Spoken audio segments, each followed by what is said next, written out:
바로 미국 상무부가 삼성전자와 하이닉스를 콕 집어서 미국 반도체 장비를 중국으로 반출 시에는 건별로 허가를 받아야 한다라고 발표했기 때문입니다. 이 조치에 대해서 좀 더 자세히 살펴보면은 검증된 최종 사용자 Validate End User 앞글자만 따서 BEU라고 하는데 이 지위를 철회한 것입니다. 자, 이제부터 최신 반도체 장비를 중국에 반입할 때 건별로 미국 상무부의 허가를 받아야 한다는 얘기입니다. 근데 상무부가 뭐 맘먹고 이걸 지연시킬 수도 있고요. 아무튼 간에 이 장비 반입이 상당히 지연될 가능성이 있고 뭐 장기적으로는 아예 허가를 안 해줄 수도 있는 부분이죠. 사실 이 조치는 바야흐로 2022년 10월부터 시행된 미국의 대중국 반도체 수출 통제 조치의 연장선이라고 보시면 됩니다. 당시에는 트럼프 행정부가 아니라 바이든 행정부였죠. 근데 2022년 10월에 이 규제가 똑같이 나왔었습니다. 당시 바이든 정부는 첨단 컴퓨팅 칩과 반도체 제조 장비의 중국 수출을 대폭 제한하는 포괄적인 규제를 발표를 했죠. 핵심은 문자 그대로 미국에 있는 반도체 장비 및 미국에서 생산된 반도체 장비를 중국으로 가져가면 안 된다가 아니에요. 미국 기술이 들어간 반도체 장비를 중국으로 반입하면 안 된다는 게 골자입니다. 근데 사실 이 미국 기술이 전부 다 들어갔다라고 보시면 됩니다. 왜냐하면 이 반도체를 개발해서 최초로 만든 곳이 미국이기 때문에 원천 기술은 다 미국 거다라고 보시면 됩니다. 통제 대상 장비에는 14나노 또는 16나노 이하의 비평면 트랜지스터 구조 로직 칩을 생산하는 데 사용되는 식각, 증착, 노광 등 다양한 공정 장비가 포함됩니다. 자, 한마디로 중국에서 첨단 반도체 만들지 마 라고 엄포를 내놓은 셈이죠. 자, 주말에 우리나라 언론도 정말 서로 다투듯이 이 속보를 쏟아냈는데 과연 이 삼성전자와 SK하이닉스에 어떤 영향을 미칠지, 월요일 장 시작하자마자 주가가 급락한 것은 아닐지, 투자자는 과연 이걸 던져야 되는지 한번 알아보도록 하겠습니다. 자, 결론적으로 말씀드릴게요. 주가의 악영향은 맞습니다. 하지만은 갑자기 이 삼성전자나 SK하이닉스의 주가를 막 신저가로 보낼 만한 심각한 악재는 아니다라고 말씀드릴게요. 그 이유를 살펴보면은 첫 번째로 이미 어느 정도 예고된 이슈입니다. 자, 앞서서 바야흐로 2022년 10월에 바이든 행정부가 똑같은 이 수출 제한 조치를 발표했다라고 말씀을 드렸죠. 자, 그때 한국 기업 같은 경우에는 이 수출 제한 조치를 1년간 유예를 받았습니다. 자, 그 뒤로부터 다양한 수출 제한 조치가 나왔죠. 이 중국 반도체 기업을 수출 제한한다라는 그런 리스트에 올리기도 했고, 미국 기업뿐만 아니라 이 네덜란드 ASML, 일본 반도체 장비 기업 같은 경우에도 이 미국의 수출 규제 조치에 동참하도록 압박을 했습니다. 자, 그러다가 딱 1년이 지난, 즉 반도체 제조 장비 대중 수출 제한 이 조치를 발표한 지 1년이 지나고 나서 우리나라가 1년간 유예를 했잖아요. 근데 1년이 지나고 나서 한국 기업 같은 경우에는 다행히도 이 수출 제한 조치가 무기한 면제를 받았어요. 자, 그래서 안도의 한숨이 쉬었죠. 자, 그런데 아시다시피 이때는 바이든 행정부였고요. 트럼프 행정부로 넘어오면서 이 트럼프 대통령이 했던 다양한 행태들, 즉 이 상호 관세, 이 동맹국도 가차없이 상호 관세를 매기고, 그리고 뭐 미국의 투자를 유치했다라고 하는데 이건 속된 말로 좀 강하게 좀 비판하는 어조로 말씀을 드리면은 이 삥을 뜯는 겁니다.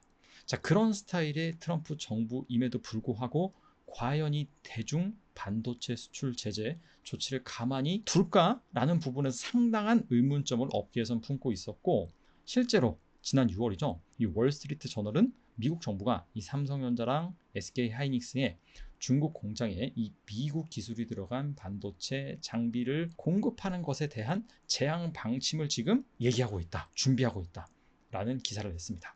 그래서 이때부터 이미 시장은 어느 정도 이 이슈를 받아들이고 이 밸류에이션에 반영을 했다라고 볼 수 있는 것이죠. 자, 두 번째는 삼성전자랑 SK하이닉스 모두 이 바이든 정부 시절 때부터 이 미국의 중국 반도체 제재 움직임에 어느 정도 대비를 해 왔습니다. 일단 이 미국의 반도체 장비 수출 제한 조치 어느 정도의 영향을 미칠 것이냐, 즉 중국에서 삼성전자랑 SK하이닉스가 과연 어느 정도 반도체를 생산을 하느냐, 그 이슈부터 살펴보면은 삼성전자 같은 경우에는 이 시안 지역에서 낸드 플래시의 한 40% 정도를 생산을 합니다. 메모리가 크게 D램과 낸드 플래시로 나뉘는데 주력은 D램입니다. D램이 현재 수익성이 훨씬 높습니다. 근데 삼성 같은 경우에는 중국에서 일단 낸드 플래시 생산량의 한 40% 정도 커버를 하고 있다라고 보시면 되고요. SK 하이닉스는 우시에서 D램 생산량의 40%, 다롄에서 낸드 플래시 생산량의 20%, 충칭에서는 이 패키징을 담당을 하고 있습니다. 그리고 이 삼성전자나 SK 하이닉스나 이 중국 공장에서 생산하는 품목은 다 레거시, 구형 반도체라고 보시면 됩니다. 뭐 서버, 자동차, 스마트폰 여기에 들어가는 좀 구형 반도체. 자, 그렇게 중요하지 않은 반도체를 생산을 한다라고 보시면 됩니다. 그리고 이 삼성이나 SK 하이닉스나 정말 이 주가에 펀더멘탈에 큰 영향을 차지하는 HBM 같은 경우에는 국내에서, 즉 대한민국에서 전량 생산을 하고 있습니다. 그래서 뭐 HBM을 계속해서 업데이트하거나 업그레이드하는 이슈는 전혀 이번 조치와는 무관하다라고 보시면 되고요. 그리고 이 해당 지역의 공장의 반도체 장비 반입이 지연되거나 안 되는 것이지 이 공장에서 당장 생산을 못하는 것은 아닙니다. 그래서 당장 실적에는 제한적이라고 볼 수 있어요. 물론 장기적으로 봤을 때 악재죠. 왜냐하면 해당 공장 업그레이드가 더디거나 못할 수 있기 때문에 정말 장기적으로 봐서는 이 중국 공장을 폐쇄하거나 아니면 매각하는 수순으로 갈 수밖에 없을 것 같습니다. 그리고 두 기업을 굳이 비교해 보자면 아마 SK 하이닉스에 좀 더 악영향이라고 볼 수 있겠죠. 왜냐하면 삼성 같은 경우에는 D램이 주력인데 낸드만 여기에서 생산을 하고 SK 하이닉스 같은 경우에는 아무리 레거시라고 하더라도 이 D램 생산량의 40%를 중국에 의존하고 있기 때문에 아무래도 SK 하이닉스의 타격이 좀 더 심하다라고 볼 수 있을 것 같습니다. 자, 그리고 이 수출 제한 조치 외에도 사실 악재가 하나가 더 있습니다. 제 생각엔 이게 더 민감하게 반응할 것 같아요. 금일 새벽 미국 증시는 나스닥 중심으로 하락 마감했는데 1.23% 하락을 했죠. 이는 반도체 지수가 급락했기 때문입니다. 대표적인 반도체 지수, 필반 지수라고 하죠. 필라델피아 반도체 지수는 3.15% 하락했어요. 이게 이유를 살펴보면은 알리바바가 이 컨퍼런스 콜에서 일단 실적 발표를 하고 여러 가지 내용을 발표를 하는데 AI 기술 강화를 위해서 자체 AI 칩을 현재 테스트 중이라고 발표를 했습니다. 이 부분이 이 미국의 수출 규제에 대한 의존도를 낮추고 이 독자적인 이 중국 반도체 AI 생태계를 구축하려는 의도로 비춰지면서 이 주식시장에서 보시다시피 이 엔비디아나 브로드컴이나 대부분의 반도체 기업들이 하락을 했습니다.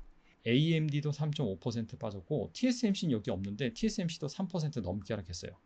마이크론도 한 2.4% 정도 하락을 했습니다.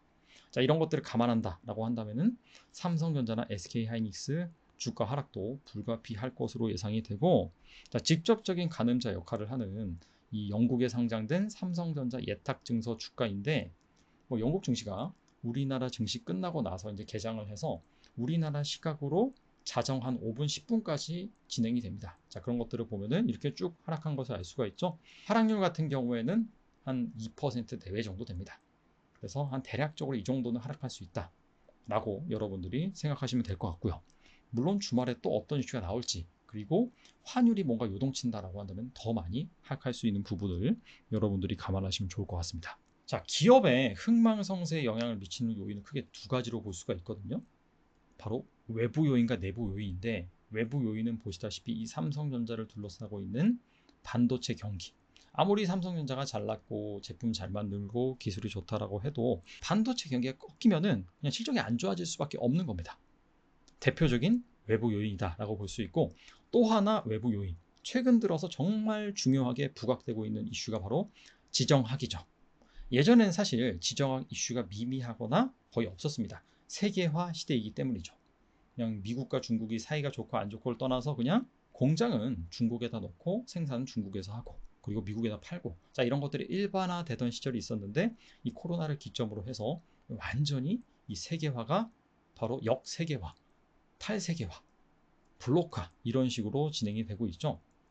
자, 그런데 이렇게 외부 요인을 살펴보면은 기업이 컨트롤할 수 있는 부분이 아니에요. 삼성전자가 아무리 잘한다라고 해서 이 지정학적인, 즉 미국과 중국의 사이를 좋게 만들 수가 없습니다. 자, 그래서 이게 리스크로만 비춰지지만은 이 외부 요인은요 항상 이 리스크 이면에는 기회, 즉 찬스가 존재를 합니다.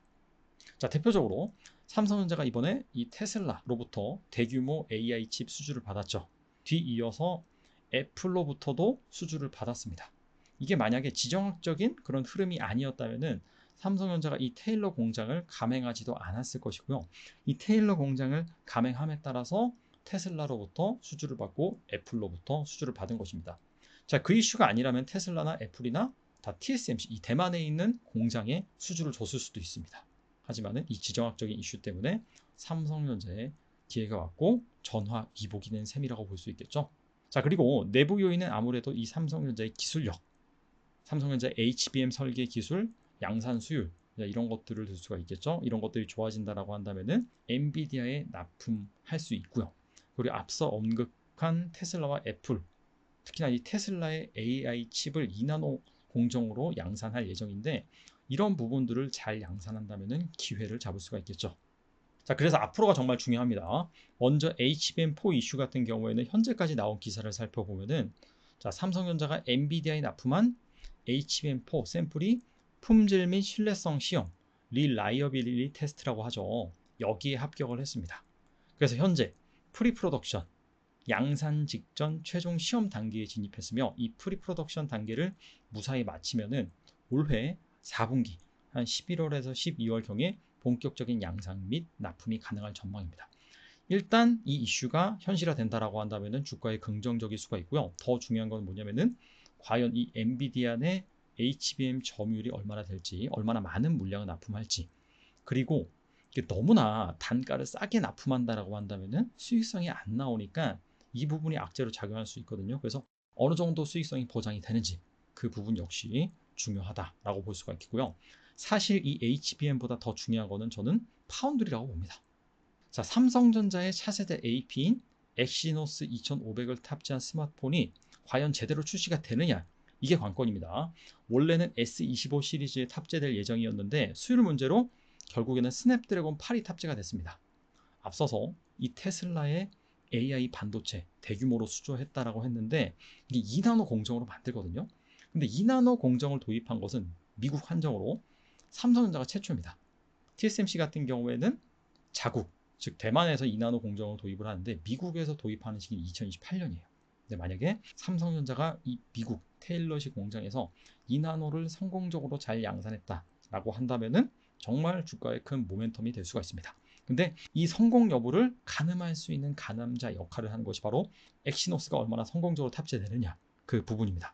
그래서 투자자분들도 이 이슈를 잘 살펴보시면서 대응을 하셨으면 좋겠습니다. 그리고 이 지정학적인 이 혼란스러운 흐름 가운데 정말 우리나라 기업들이 고군분투하고 있긴 한데 이 정부 역할도 상당히 중요합니다. 이 지정학적인 이슈는 기업이 혼자 감당하기엔 너무나 힘듭니다. 그래서 이번에 뭐 정상회담 이후에 얼마나 이 미국과 협력을 잘 해서 우리나라한테 최대한 유리한 쪽으로 이 이슈를 잘 끌고 오는지 그 부분도 상당히 중요하다라고 말씀드리겠습니다. 자, 아무튼 간에 증시 녹록치 않은데 하반기도 힘내셨으면 좋겠습니다. 감사합니다.